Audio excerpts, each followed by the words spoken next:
for a future that can't be taken away from us. A future. See, over the last 50, 60 plus years, when you think back on it, over the last 50, 60 plus years, it seems like common sense ain't so common. I mean, it's taken in a back seat to individual preferences. We live in a world now of individuality. You know, my individuality trumps your individuality. No one uses common sense anymore. Our rights to worship God have been infringed upon because people don't like God. I mean, we're taking prayer out of schools. We're trying to take, in God we trust off our money. We're trying to take God out of everything. Used to be years ago, you could pray at a public meeting. You can't do that anymore. You offend somebody.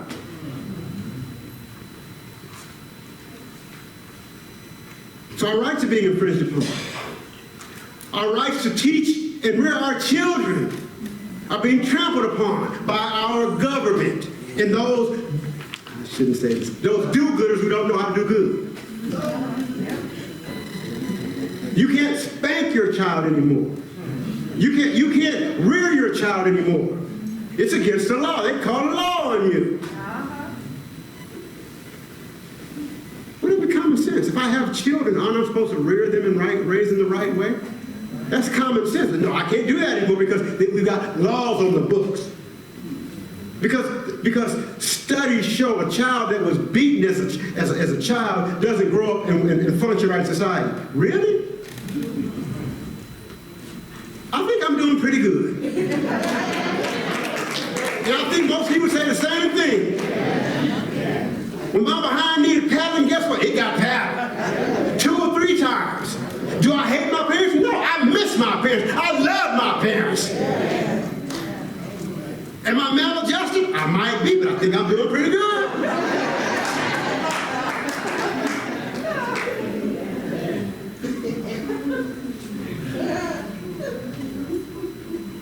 Somebody says because they did a study, you shouldn't do that. Really? Who did you study? Some of the greatest child psychologists don't even have children. How are you going to be a child psychologist if you don't have kids? Some of the greatest minds on marriage ain't never been married. How are you going to give me advice on being married? You've never been there.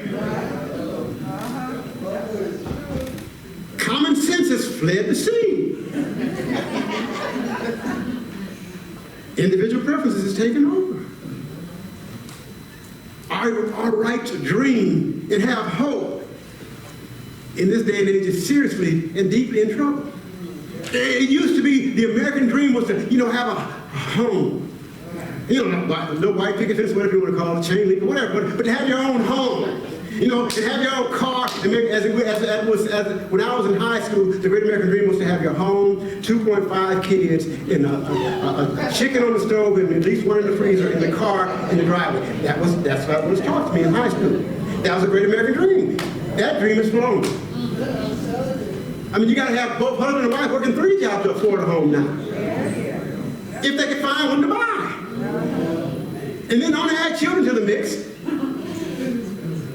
I mean, all of our dreams and aspirations, those are even being threatened now because of the way this world is being run.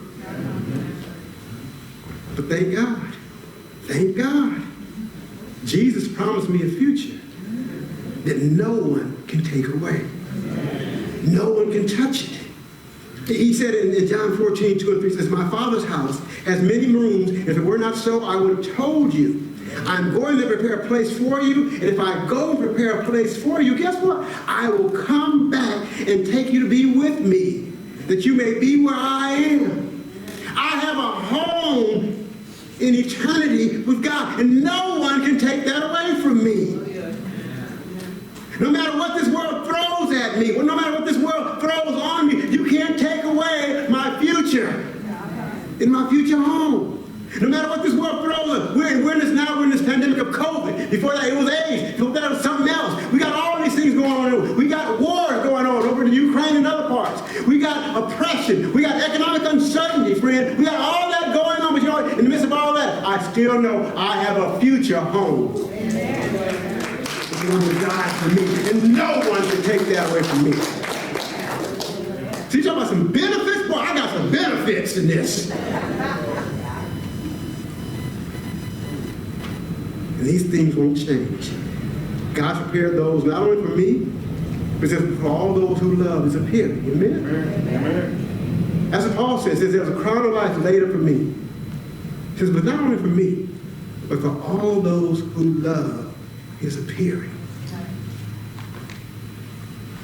So I can remember these, and they give me great comfort, and I can continually give God thanks, because these are things that cannot be taken away from me, and these are things that are far greater than some of the other blessings I hold dear.